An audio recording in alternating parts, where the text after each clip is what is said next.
Welcome to Friends and Fiction. 4 New York Times bestselling authors, endless stories.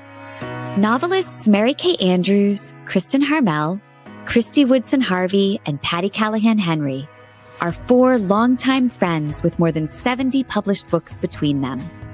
Together, they host Friends and Fiction, with author interviews and fascinating insider talk about publishing and writing, to highlight and support independent bookstores. They discuss the books they've written, the books they're reading now, and the art of storytelling. If you love books and you're curious about the writing world, you're in the right place.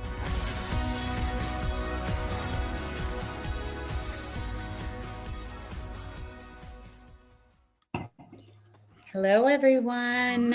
Hello. Welcome to the Glitter Show. Welcome to the Friends of Fiction Show. I am Patti Callahan Henry. I'm Kristy Woodson Harvey. I'm Mary Kay Andrews. I'm Kristin Harmel. I'm Meg Walker. And I'm Ron Block. And this screen is Friends in Fiction. The whole gang is together tonight.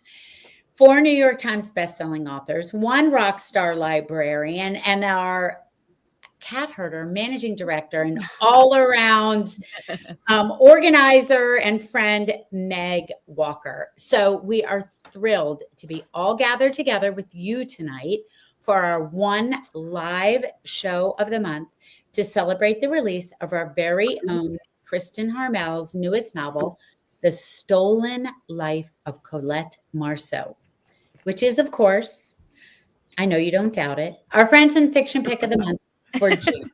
What?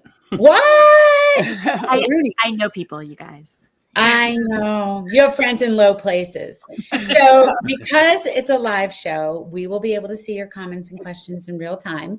So we are planning on getting to them depending how off the rails tonight goes. So get your questions ready. If you're not with us already, we hope you'll join our Facebook group, which is more than 270,000 members strong. We'd also like to invite you to follow us on Instagram and YouTube and to subscribe to our Substack newsletter, which is full of awesome bonus content. You can find out more about our community and all we have to offer at friendsandfiction.com. Tonight, we are thrilled to be celebrating the launch of Kristin's new novel, The Stolen Life of Colette Marceau. This new novel will be out this coming Tuesday, June 17th, and we are so excited. # buy her book, damn it. Of course, don't forget about our final upcoming Friends in Fiction live event of the season happening in less than a week. This coming Tuesday, June 17th, Kristin's Pub Day on the Jersey Shore, my stomping grounds. Kristy, Patti, Ron, and I and Mary Kay will join Kristin to celebrate the launch of her new novel in a big event at the Algonquin Arts Theater in downtown Manasquan, New Jersey, hosted by our friends at Booktown. Your ticket includes a copy of Kristin's new book, which she's happy to sign and personalize for you, as well as a fun stage show with all of us, an audience Q&A, and a mix and mingle with light bites, so that you can get your book signed by all 4 authors. So get your tickets now before they sell out. I just met with the bookseller the other day. There's still a few tickets left. And you can find the ticketing links on friendsandfiction.com and also on Kristin's website.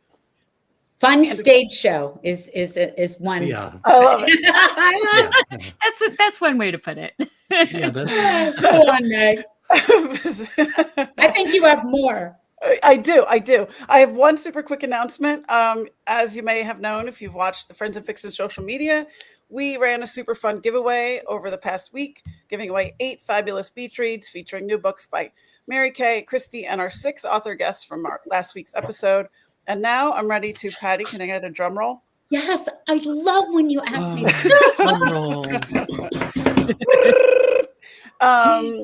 Please join me in congratulating Tony Laliberte from Chicopee, Massachusetts. She has 8 treats coming her way. Tony, I do not know if that's how you pronounce your name, but I put a little extra flair on it. Just I feel like you were the right person to get the word La Liberté, and Chickapee. You're just getting your chops warmed up for Friends in Fiction Theater, La, right? la, la, la, la, birthday. Yeah. La, la, la, la. And you're just getting everybody ready for more flair this evening because we've got a Right. little extra Exactly. flair. Oh, I'm working on my French accent, by the way. Ooh. Oh, I did. I'm not even going Oh, to try. snap. Mine is so bad. I was working on it earlier, and then I was, you know what? I'm not. I'm not. Okay, but before we get rolling on another special, or shall I say, awkward and ambitious episode of Friends in Fiction Theater to celebrate Kristin's new book, we have Ron here as you can see, to deliver one of our favorite parts of our launch episodes. Now, Ron is a librarian, but he's also a Library Journal cookbook columnist where he reviews cookbooks for the Library Journal. And on the side, that kind of sounds dirty. On the side, he happens to make some of the very best cocktails you've ever drooled over on a computer screen. Mm-hmm. Ron, I think you've made a special cocktail. If you haven't, it's embarrassing, to accompany Kristin's new book. I did. I love doing research for cocktails because it helps me prepare something really cool. And for this one, it was no different. One of the things I love about the book is that it takes place in both Paris and in the United States. So I did some research on famous early cocktails in Paris, and I found one that is. It was actually the Prohibition came along, and somebody who was a mixologist couldn't get any work, so he moved to Paris via London and opened a bar, and it was called Harry's New York Bar. Oh, And nice. isn't that cool? And he made a drink. He published a drink in 1927. There's some who say he actually invented it in 1911-ish. But let's go and try it out. So it's going to start with a mixing glass filled with ice. Here we go. And it's really, really simple. And it starts with, I measured everything out again, but I'll tell you what it is. So it's 2 ounces of whiskey. It can be rye or bourbon. I use rye. And then it's got 1 ounce of sweet vermouth. You probably can't even see that. Yeah. And then one of my favorite ingredients. If you've never had this, you've got to try Campari, an ounce of Campari. And my little twist on it is to pop in a couple little dashes of lemon bitters, but you could use any citrus bitters. It just gives it a little tang. So you put in a couple of those, and you just get your little spoon. This is amazing. I feel like we need old. I feel like we need that jazzy music in the background. You know. Yeah, like do a little dance. Oh, look at that picture! So pretty. Oh my feel like- gosh. Oh, look at that picture. Oh, Oh. I feel like we're on Watch What Happens Live, Ron. You We are Andy Cohen right I'm now. Andy Cohen. I'm Andy Cohen. And then of course, you can put it over rocks, but I like to put it in a coupe. And this is actually an antique coupe that's glass beautiful. from my great grandmother That's Oh, gorgeous. I love that I that. just got. So and just put it in there, and it got a beautiful gem color, which goes with the theme. Yeah. And I present the La Bijou Le Boulevardier. I wasn't even. And I think there's somebody Oh my else here. You guys, Cheers. My husband Cheers. Jason's coming with my own Boulevardier. Oh, Hold on. Yes. Maybe. Hey, you say it, Kristin. I want to hear you say it. Merci, garçon. That's service. All right. But yeah, Cheers. Boulevardier. Boulevardier. I mean, if y'all are all gonna have one, I'm gonna have one too. I'm gonna text my Boulevardier. Boulevardier. Oh, that's my really neighbor good one. downstairs. Good And job, it starts. Jason. The La Bijou means the jewelry in French, but Kristin. Okay, Francine McDermott. We are Cassie. definitely wearing the jewelry of the boulevard right now. Oh, that's Yes, we are. Depends what boulevard you're talking about, but Francine just says you have to share that recipe. Francine, we will. It'll be in the Substack. It That's will be. beautiful, Ron. I love how Ron always has a little he just has lemon bitters lying around. He just has a little tea foam in his Foam. Oh, no fee foam this time. I meant to say that. He has his great grandmother's champagne coupe. My great grandmother, the only thing she left was like yellow Tupperware. So Yeah. Well, I wish I had classy family like you do, Ron. trust me, this was not. It probably came in a detergent box. The yellow Tupperware was the best Tupperware, though. Let's be honest about that. I mean, you're probably eating so many microplastics that it will boggle the mind, but it was the Right. best Tupperware. True enough. And No, Meg, my- we are officially calling this episode the Boulevard Jewelry. Boulevard Boulevard Gems. Boulevard. Boulevard All right, let's get Gems. going. We all might need a cocktail to endure another edition of Friends in Fiction Theater, where 6 podcast hosts with no theater training whatsoever vaguely perform a show. So let's put you on it or what? So we know you know about her because you love her. But just in case, we want to tell you a little bit about Kristin before we talk about her fabulous book. Kristin Harmel is the New York Times, USA Today, and #1 international best-selling author of The Paris Daughter, The Forest of Vanishing Stars, The Book of Lost Names, The Winemaker's Wife, and a dozen other novels that have been translated into more than 30 languages and are sold all over the world. Kristin's been writing professionally since the age of 16, when she began her career as a sports writer covering Major League Baseball and NHL hockey for a local magazine in Tampa Bay, Florida, where she attended an inferior high school. Inferior to my high school in St. Pete. At least I didn't then subsequently attend an inferior college. Whoa. Well, you said it, Kristin. I mean, Kristin was also a frequent contributor to the national television morning show, The Daily Buzz.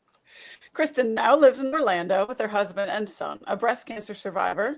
She's also the co-founder and co-host of this here production called Friends in Fiction, right alongside Patti, Kristin, and Mary Kay. Many of her novels have been optioned for film and television. So now that you mentioned that Kristin's novels have been optioned for film and TV, does that mean that we can expect a professional-ish production of Friends in Fiction Theater tonight? Thank you, love. Sure, absolutely, definitely. This came just in time. most assuredly. Make But mine we're going to double. do it anyhow. So without further ado, does that sound Shakespearean? Without further ado, I hand the reins over to Kristin. I like you even trilled the R. That's great. All right. you. Welcome, my friends, to Friends in Fiction Theater of Friends in Fiction tradition, where we launch our books with a bit of highly amateur play acting. It may not be good, but we guarantee it'll be fun. So we'll dive briefly into the world of the stolen life of Colette Marceau, and then we'll chat for a bit with each other. And if we have time, hopefully we will, we'll open the floor up to you. So if you have questions along the way, and not just about our extremely questionable acting abilities, feel free to pop them into the comments. So now, as Patti said, trilling the R's in a way that I will be unable to, without further ado, take it away, Friends and Fiction players. Do. We begin our story on a Monday in May 1927 in a little jeweler's shop in Paris, France. Diamond broker Salomon Rossman has brought a little velvet bag of diamonds to jewelry designer Max Besner with a request. Salomon's wife has just given birth to twins, and Salomon would like to present her with a pair of diamond bracelets to celebrate. I am the bracelets. I am like no other piece of jewelry in the world. If you separate me into halves, I look like a pair of peace lilies crafted of diamonds. But when you put me together, I become an exquisite butterfly. One day, Madame Roseman will pass me on to her 2 children, 1 half to each, connecting them forever. You really are. I'm not really Exquisite sure what butterfly. accent that was, but I'm just not. I love it. I love it. But it was perfection. A plus. Great. A plus. It was a bracelet accent. Yeah. Oh, that's true. Bracelets talk like that. Okay, go on. Mine Go always ahead. do. That's okay. Cool. So passing on the bracelets was the plan anyhow. But 13 years later, in May 1940, war comes to France. By June, the Germans have taken Paris and a shadow has fallen over the city. Madame Roseman becomes involved in the French resistance alongside her friend Annabelle Marceau, an accomplished jewel thief. Bonjour. I am Annabelle Marceau, Paris's most prolific jewel thief. I take from the cruel and the unkind, and I redistribute that wealth to those who are deserving and in need. It is now 1942, 2 years into the German occupation of France, and I am married to my handsome husband, Roger, and I have 2 daughters, Colette and Lillian. Bonjour. I'm Lillian. I'm I'm 4 your years mom. old. I'm your mom. Reunited. Bonjour, Mama. Hi, honey. I'm Lillian. I'm 4 whole years old, and I look up to my big sister Colette more than anyone in the whole world. She and Mama go out to steal jewels together, and Mama sews them into the hems of my nightgowns and to Colette's for safekeeping until she can move them. Oop, You're you're on on mute, Colette Marceau. Shoot. And I am Colette Marceau. Darkness has fallen over my beloved Paris, but I work aside Mama to steal jewels from Nazis and Nazi sympathizers in order to fund the French resistance. I am 14 years old, and I have just fallen in love for the first time with a boy named Tristan, who leaves me poems in a secret hiding place in the wall of a building across the street. I've never felt this way before, and I can imagine a whole future for Tristan and me. Dun, dun, dun. But it is not to be. In the summer of 1942, there's a terrible roundup in Paris in which more than 13,000 Jewish citizens are arrested, many of them deported to their deaths. Tristan disappears, as do the Rossmans. Madame Rossman's pair of priceless diamond bracelets vanish along with them. Oh, no. I haven't disappeared. Not really, because a month later, I resurface, twinkling and beautiful on the wrist of the mistress of a cruel German officer. I love the bracelet. And I, Annabelle Marceau, decide to steal the bracelet back. The theft itself goes beautifully. I'm very good at what I do. But I've been spotted as I flee. Soon the Germans wind up at the Marceau's door. By this point, Annabelle has sewn the bracelets into the hems of each of her 2 daughters' nightgowns for safekeeping. So on this night in 1942, Lillian is wearing one half of the bracelet in the hem of her gown, and Colette has the other half in hers. My little sister and I are in the bedroom we share when there's a loud pounding on the front door. "Open up," comes a German accented voice from the hall, and my blood runs cold. I can hear the Germans beginning to break down the door, and from the other room, Mama screams, "Get out the window, Colette! Take Lillian! Run, run!" I am paralyzed with indecision for a moment, but then I move, opening the ground floor window and beginning to help Lillian up. But suddenly there's a loud splintering sound from the outer room, and then there are heavy footsteps in the apartment, German voices barking commands, the sound of a slap, and her mother's blood-curdling scream. No! Something in Colette snaps. She can't abandon her mother. I'm very frightened. Colette tells me to wait right there, and I beg her not to go, but she says she needs to help Mama, so she races out of the bedroom, leaving me behind. I run right into 4 uniformed Germans who seem to take up all the space in the room. One is holding Papa, one has Mama's hands twisted behind her back. And one of the Germans grabs Colette, my daughter. How could she have left Lillian behind? And then it gets worse. A middle-aged German officer steps through the splintered remains of the doorway, and my blood runs cold. I recognize him immediately as the German that I stole the Rossman's bracelets back from. I know this is the end for me. The Germans start to hustle us out of the apartment, but propelled by a sudden burst of fear, I twist away from the man holding me and run for the door to my bedroom. All I can think about is getting to Lillian, but when I fly into the bedroom, it's empty. I run to the window, and at the end of our street, I see a man in a dark uniform hurrying away, holding a shadowy, squirming bundle over his shoulder. "Lillian!" I scream. But it's too late. The man holding Lillian is already gone, and the German soldier has grabbed Colette again and is dragging her, kicking and screaming away from the window. It is the last time Colette will see her little sister alive.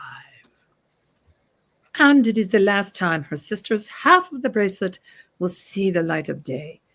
Until 76 years later, when the bracelet turns up in a museum exhibit in Boston, and Colette finally has the opportunity to find out who betrayed her mama, who stole her sister in the chaos of the raid, and what really happened on that terrible night long ago. But when the bracelet resurfaces, so too does someone else who has a claim to the bracelet. Now, Colette must unravel a mystery that shaped her life and may still shape her future. This is the stolen life of Colette Marceau. And if you want to know the answers about where the bracelet has been and what this means for all of them, well, you'll have to read the book. How about we give ourselves a round of applause, guys? Friends and Yeah. friends and Here's the bracelet. I solved the mystery. Okay. Author. Author. I just think it's unfair that I get to be a shadowy, squirming bundle and Kathy gets to be an exquisite butterfly. I know, right? A double butterfly. What can I say? It's the story of my life. A double butterfly. Oh my goodness. Well, great job, guys. Okay, so just diving into the questions. Obviously, at the heart of this book is a pair of bracelets with a questionable French accent that are worth hundreds of thousands of dollars, but which are worth so much more than that because of the meaning they carry. I wanted to start off today by asking you all if there's a piece of jewelry in your life that carries a special meaning. How about you, Patti? It does. I mean, of course, there's, my engagement ring that has incredible special meaning, as all of ours do. But when Thomas got married last year, my husband, Pat, bought me these diamond earrings, not these are way fancier. Bought me these little diamond studs with these two little hanging pearls. And it was just so sweet. And it was so meaningful. And I only pull them out for special occasions. And I will cherish them forever. And I wore them for the first time on my son's wedding day. How about you, Mary Kay? Yeah, I have, sentimental jewelry was given to me by my husband, Tom, including my ring that he gave me for our 25th wedding anniversary. We got married at 22. So my original engagement ring was a little tiny fly speck of a diamond. And for our 25th anniversary, he had a neighbor and a friend who was a goldsmith make me this. And Tom and Tim designed this ring together. I don't know if you can see it. But sentimentally, my mother, who loved junking as much as I did, she was living in a senior condo complex, and they had like a little, swap meet. And she picked this up, and she knew I would love it. And it was one of the last gifts she gave me. So I wear it when I go to fancy dress up parties, which isn't very often. That's awesome. Oh, that's so sweet. How about you, Kristy? Where's your necklace? My necklace has disappeared. Ron, thief! Oh my! I didn't want to feel left out, so I had to steal them. Did you teach him how to become a jewel thief? I'm playing. He taught me to make that beautiful drink. I owed him something. The things you can learn from reading fiction. That's right. I learned it all. I'm Colette. So I think I've actually talked about this in the show before, but when my grandmother, my dad's mom, passed away when I was like 3, and she had these really beautiful pearls. And when the Christmas I was 10, they were wrapped under the Christmas tree with a card from her. And she had left them for me, but didn't want me to have them until I was older. So they're very special. Oh, that's Very I love that. Yeah. How about you, Meg? My grandmother on my dad's side had this beautiful cocktail ring. And when I was a kid, I thought it must be like the Hope Diamond or something. It was this gigantic nugget, and she wore it on special occasions. And when she died, I got it. It's like, I think the only thing I have of hers. And I love it. It's more about the setting is really cool. It's not really worth any. I mean, it's a smoky topaz. It's just a cool setting. And it's just, I love to remember her by. Yeah. That's awesome. I've seen you wear it. It's really cool. I have too. It is pretty. Meg? So striking. How about you, Ron, the jewel thief? The over jewel there? thief? Hey, I learned from the best, right? You look so funny. I know you really do. I'm supposed to look glamorous. I'm taking after the Tony Awards. Oh, there Look you go. glamorous, Ron. Don't Yes, let you play them tell Cola you. Skull. So I'm, of course, not really a jewelry person much, but I have a pocket watch that belonged to my grandfather, and it was something I always treasured when he was little. And I used to ask him to show it to me because it would one of those ones that opened up on a long thing. And I have it somewhere. I just couldn't find it. I thought I could find it for tonight, but I know I have it tucked away somewhere safely, and it means the world to me. Oh, So I love sweet. Well, I hope that. no one stole it. Yeah, Right? really. Serve you Right. right. Yeah. What about you, Kristin? Check Kristen's house. What about you? Exactly. So, how about me, Kristy? Is that what you said? I don't have any jewelry that has been passed down to me, but I will tell you, I think I might have said this before, but when I was going through cancer treatments a couple years ago, I had a ring made that said that the first letters of "the only way through it is through it," which was the little saying I had for myself. And that also a second ring that had Noah's name, Jason, my husband's name, and my mom's name on it. So I could remember so like kind of who I was sweet. fighting for. So, oh, well, that actually, now come to think of it, there was also, I believe, an F cancer bracelet from the three of you, Kristy, Patti, and Mary Kay, that also is a treasured heirloom That would in be my a treasure, yeah. collection. No, but It's diamond studded, it's really right? gave me strength. What's that? Diamond It's studded. studded. Yeah, of course. I love that. That's awesome. Well, Kristin, you have given us a good sense of what this book's about through this lovely rendition of Friends in Fiction Theater. But our favorite question on Friends in Fiction, what is it really about? Well, when you guys did Friends in Fiction Theater so beautifully, might I add, we met Colette in the earlier era in the book. This book takes place over two time periods. One is during World War II in Paris, and the other is Boston in 2018. So basically Boston in the modern day. The Colette of Boston in the modern day is in her 80s. She's been stealing her entire life based on this code that her mother passed down to her, this code of honor, this family tradition. And when the bracelet resurfaces, she has to not only find out where the bracelet has been, but she also has to ask herself some pretty deep questions about the decisions she's made in her life,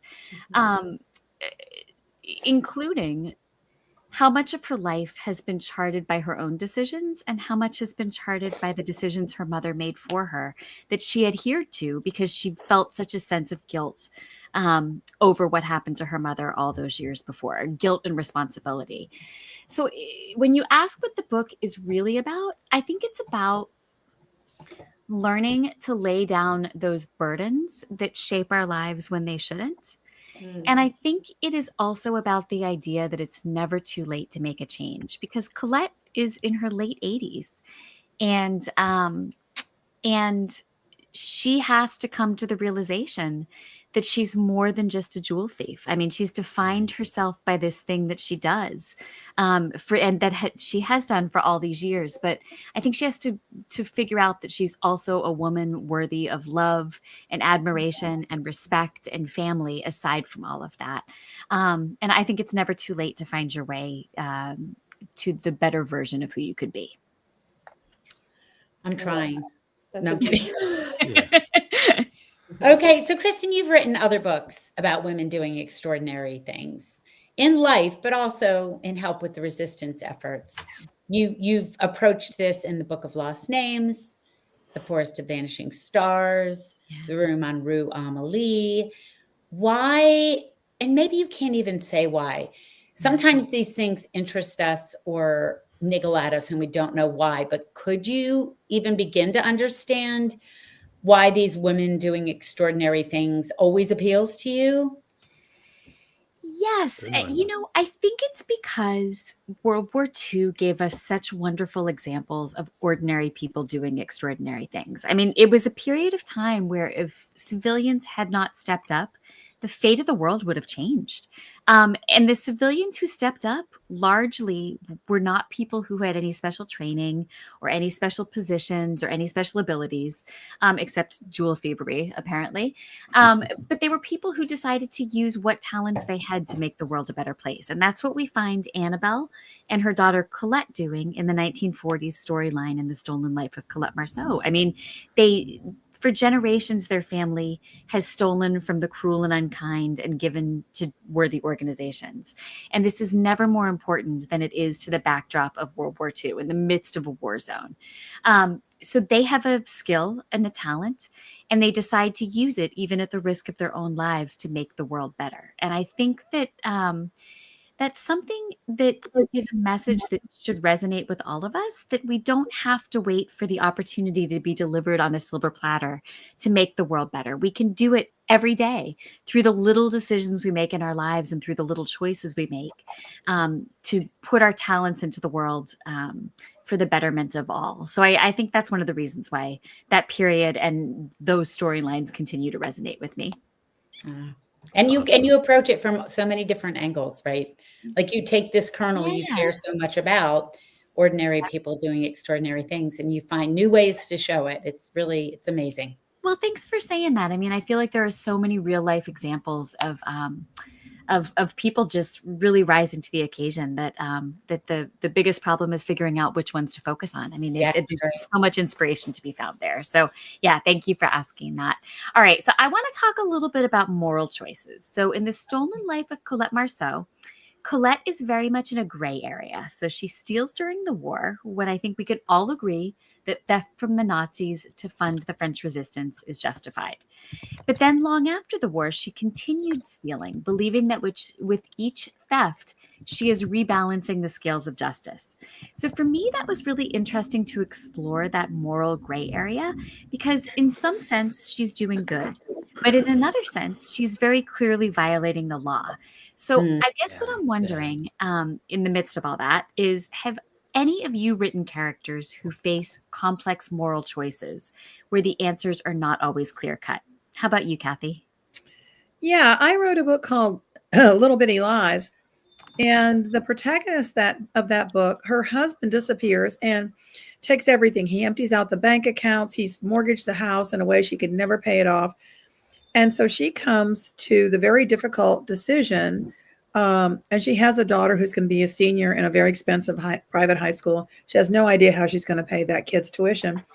And she comes to the decision to fake his death for the insurance money. And she actually tells her daughter that her father is dead. And it was one of those stories I really wrestled with, like how do I justify my character's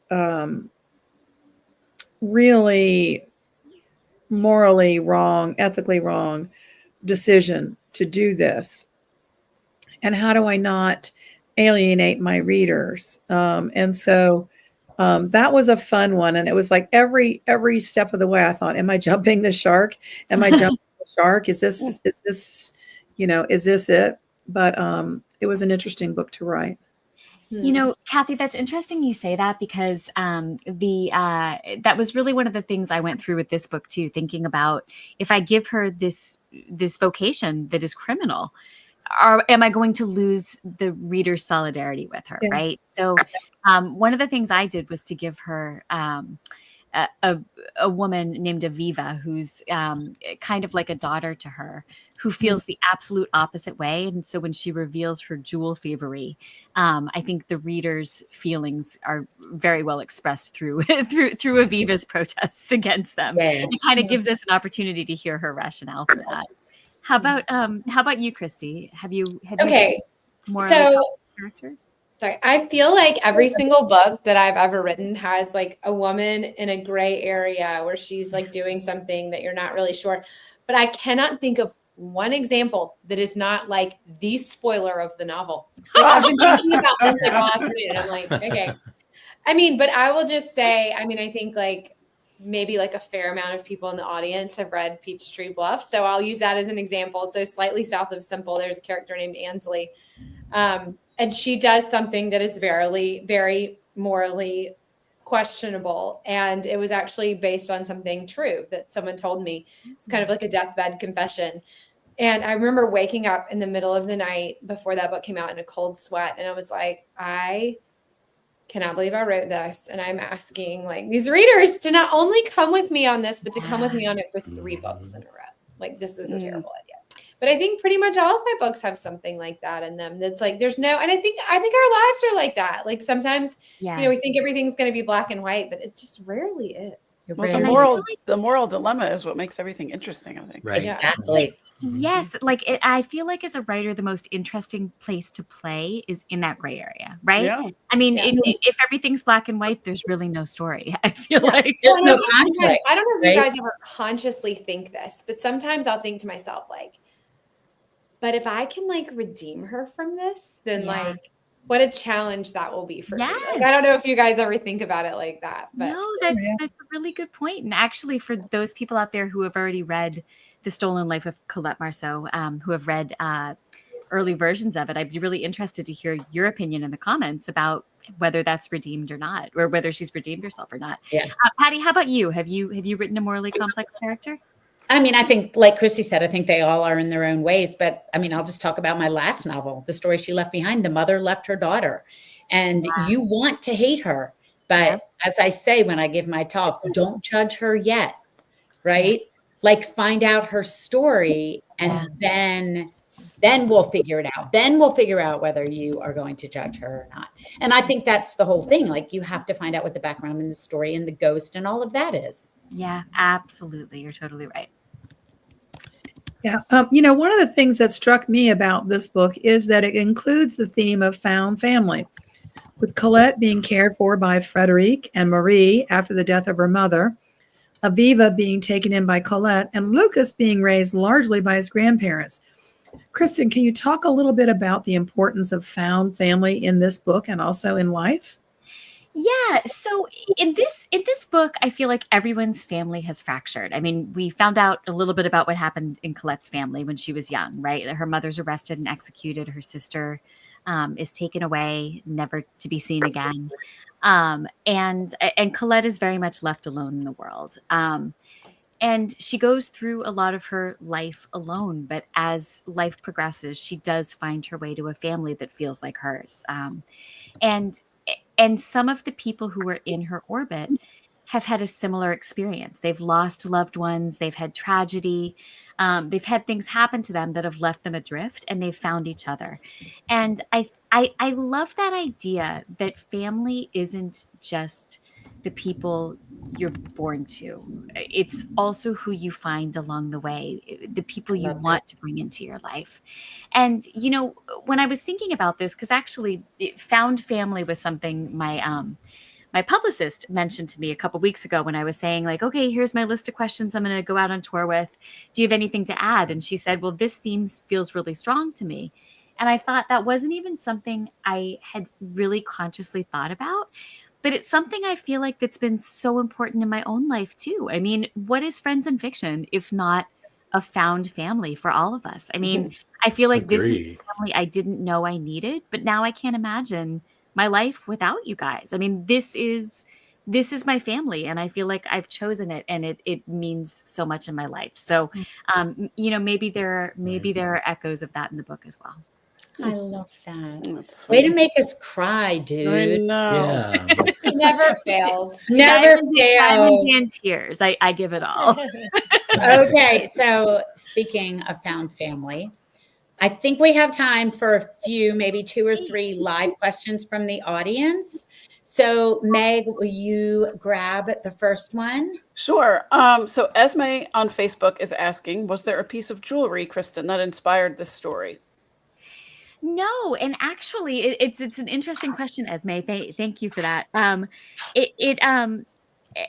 had this idea for this bracelet that was these 2 interlocking pieces, And I actually spent a substantial amount of time talking to jewelry designers, trying to mock up a version of that I could get my head wrapped around, because I wanted it to look as Patti described it earlier, or maybe as Mary Kay described it earlier, as separately 2-piece lilies and together as a butterfly. So I had it in my head, but I needed to be able to visualize it, and I had people do drawings for me because I really wanted to be able to see it. But nothing came out exactly the way I was envisioning it, which is why I haven't shared it. My initial idea was, I'll share it on my website, or I'll share it in my newsletter. And it didn't ever quite come together, but I have a very clear idea of it in my head. But no, it was not a real piece. That's so cool. That's so cool. Yeah. I bet somewhere along the way, I was talking to somebody else who has a novel with a piece of art in it. Yeah. And I said, did you ever think about having it commissioned? And they said, no, because it would never be Exactly the way I see it or describe Yeah. it. I don't know how to do it. An artist wouldn't be able to do it. All right, Ron, will you grab us another live question from our found family? Yes. Okay. I like this one a lot because I hear it so often when we talk to authors. Kristin, this is from Sharon on Facebook. Did you get this idea for a book while you were researching for another book? Ooh, Sharon, that's a great question. Yes, I sort of. I honestly don't remember having the very initial idea for this book, but I think it all links back to the fact that I have been writing about the French Resistance now for several books, interrupted by The Forest of Vanishing Stars, which was actually the Polish resistance and survivors in the forest in Poland. But several of my books, excluding that one, have been about the French resistance. And it was fascinating to me to think about all the different ways people got involved. And as I thought about the most morally gray areas I could think about, including things like people who blew up railroad tracks, which is obviously illegal, people who committed murders, which is obviously illegal. One of the things that I came to was theft, which was something that was done to support the resistance. And I think I started with the idea for these characters driven by this moral code, and kind of developed it from there. So I suppose in that way, yes, I did come up with this while researching other books about the ways different people contributed to the resistance. I love that. Yeah. It's all flows. Yeah. We'll always say that the seeds of our past books always kind of sprinkle and end up like a tree that drops seeds and then its little sister grows up right next to it. Exactly. All right. I'm going to ask one more live question, even though we have some amazing ones. So Kristin, you might want to pop over to the page. Yeah. Francine asked, did you know, and I want to know this too, did you know how this book would end while you were writing about it? I did. And Francine, great. Oh man, I never know. Yeah. So I outline very minute detail. And so I knew by the time I started writing chapter 1 what end I was writing toward. But there were things that surprised me along the way, and I can't tell you those things without giving you spoilers, because there are some things that happened late in the book that that I didn't see coming. I will tell you that with hopefully this doesn't give too much away. The person who turns out to be at the center of this wasn't the person I initially thought it was going to be. So that was sort of an interesting twist. Yeah. But you know what? We'll mention this in a moment, but the Friends in Fiction official book club is reading this book as their July book. And I will be on the Friends in Fiction official book club page, I think July 23rd. It's mid-July. But that discussion will have spoilers, so I can tell you at that point some of the things that changed. But I did know the ultimate end I was writing to, and it was so satisfying when I finally figured out the way there, because some of the books I like getting to know the characters in the middle. This one, like the end, is the part that really was the part of my heart. So it's an ending I really enjoyed writing. Awesome. I talked about this book so much when I was on tour the last couple of weeks. And I think I vividly remember I was reading this book like on vacation. And I said to everyone I was talking about, I was like, I've read so many of Kristin's books. Like, I know she's always going to deliver. Like, I totally trust her as an author. But I got to like the last like couple chapters and I was like, I mean, I'm sure she's going to land the plane, but like, is she going to land? And I mean, it just all like, whoosh, and I was like, oh, Yeah. that was magical. But you really are, as a reader, like you're in this place where you're like, how is she going to pull this all together? And you just like nail it. Nail It's it. amazing. Yeah. It's amazing. I think, I agree. Kristy, you cannot talk about her landing the plane because that's going to take us back to a previous book where a plane. That's right, the Paris daughter. The plane did not land well. No, it did not. Sure did not. No. Sorry. It's a metaphor, you guys. It's a metaphor. Metaphor. It's okay, metaphor. I loved how you just wrapped it all up like a package at the end. I went, dang, she did it. Like I think that I get things that I know what's coming, and I did not. Oh, thank you. Well, thanks, guys, and thank you for recommending it onto our Kristy. That's very It's like nice. of you. dominoes falling. Oh, that's a good one. That's a good metaphor too. Yeah. Okay. Now, for all of you out there watching and listening, we want to remind you the pre-orders and first week orders mean everything when it comes to a new book's trajectory. And you know that Kristin's book comes out in 6 days. Our Kristin does an incredible job all year long for Friends and Fiction. This found family Friends and Fiction group would not exist without her. True. We, as a community, want to support her newest release, which, by the way, is called The Stolen Life of Colette Marceau.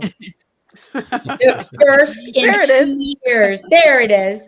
The first in 2 years. We want to support her with record-breaking pre-orders and first week sales. So listen to Aunt Patti. And go out right now and love on Kristin with a click or a stop by at your favorite indie. Yes, sirree, Bob. We encourage you to rush Not out. sure who Bob is, but Yes, okay. What? What? Yes, Haven't sirree heard that in Bob. I've never years. met him. We're with you. Yes, sirree, Let's Bob. go. Yes, sirree, Bob. We encourage you to rush out and pre-order your copies of The Stolen Life of Colette Marceau. A perfect place to do that is in the Friends and Fiction shop on bookshop.org. You'll not only be getting it at a discount, but all your purchase there support our show, our guests, and indie bookstores nationwide.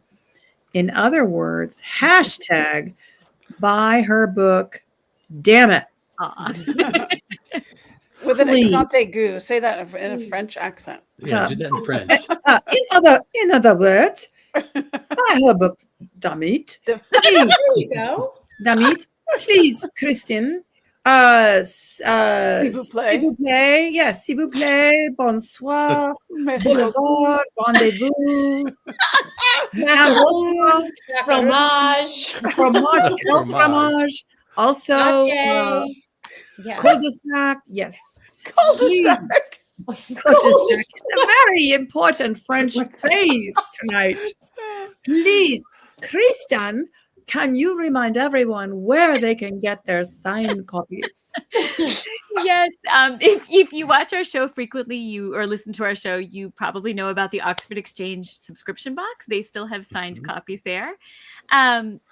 So you can still order that box, which comes with my book, Kristy's book, and Patty's book. You can optionally add on Mary Kay's recently released paperback. And that comes with some great gifts. You can find the link to that at friendsandfiction.com or right on the Oxford Exchange website. There are also signed personalized copies available through Monday, if you order through Monday, at Writer's Block Bookstore, which is my local bookseller in Winter Park, Florida. So you can get signed copies there as well. Awesome. All right, Kristin, and we're excited to join you on one or two of these. Can you remind everyone where you'll be on tour? Yes, but first I have to say, the beautiful thing about this cover is that it has every conceivable shade of pink. Like it starts at dark, like every shade of pink you could imagine. So I have been putting together my tour wardrobe. They are all pink dresses, but they are all different shades of pink, and they all match at least one color on the book That's cover. awesome. So That's it's impressive. like kind of Awesome. magical, because normally like your book cover would just match one shade of pink. You but I match have it very a well of tonight, dresses. as a matter of fact. Yeah, even tonight. Yeah. Yeah, so very convenient. But I am going to be coast to coast, starting in St. Pete, I'm in the Jersey Shore, the Delaware Shore, Philadelphia, Atlanta, Orlando, Tampa, Columbus, Ohio, Indianapolis, Plainville, Massachusetts, Greenville, South Carolina, and I'm finishing up in California, in Los Angeles, Carlsbad, and San Diego. So I am exhausted just thinking about it. I have not packed yet. My pink dresses are hanging in a row right in front of me right now, taunting me. But yes, I will pack. You have 5 more days. You got this, girl. You can do it. Time. Exactly. And your jewels will go with everything, hopefully. Yeah. And the crowds are just diamonds going to do. keep you Diamonds go with going, it all. and it's going to be good. Diamonds match everything for sure. Yeah. Yeah. All right. And don't forget to visit friendsandfiction.com for details on our show schedule, upcoming in-person events, and links to the award-winning Friends and Fiction official book club with Brenda and Lisa, our merch store, and our Substack newsletter signed up. Speaking of the book club, they will be hosting Kristy, Woodson, Harvey live on their page at 7 p.m. Eastern on Monday, June 23rd to discuss Beach House rules. And I will give you one guess who their guest is for July. That's right. It's Kristin Harmel. Oh, and just to sneak back to the show schedule thing, you guys, we have finally buttoned up the summer, July, August, and September schedule. So be on the lookout for that to be announced soon too. Great. I want to blurt them all out because it's so exciting. I know. It's a good It one. is very Yeah, exciting. it's really good. So I'm here to talk for a moment. So don't go anywhere because we have more, but I want to talk about our Substack because I love our Substack, and you can read all our free weekly posts on the Substack website or app, or subscribe for free to get them directly in your inbox. So many ways to get it. And if you upgrade to our paid Substack, which why wouldn't you? Why are we even talking about that? It costs just $5 a month. You'll get access to deeper dives with all our weekly show guests, including our Kristin, monthly roundtable discussions like the recent one that we just did with Meg and Ron to celebrate National Library Week. You get all these bonus Q&As like Sarah Penner, Jill Santopolo, Susan Mallory, so many more coming. So if you enjoy tuning in for our weekly author interviews, this is a huge way that you can support us for about $1 a week, which is the change you lose in your car. Come on. So check us That's a good out. point. Like Good the point. dryer. Yeah, exactly. Yeah. So check us out at friendsandfiction.substack.com. And I want to tell you that Friends and Fiction has recently partnered up with Talitha Coffee, a woman survivor founded company based in California. With a deep passion for combating human trafficking, Talitha's co-founder, Jenny Barber, was determined to make a difference after witnessing the devastating intergenerational impact of the issue from a young age. Every time you buy Talitha Coffee, you help change lives through hiring, training, and comprehensive support for survivors of sex trafficking. Please join us in making a difference, one cup at a time.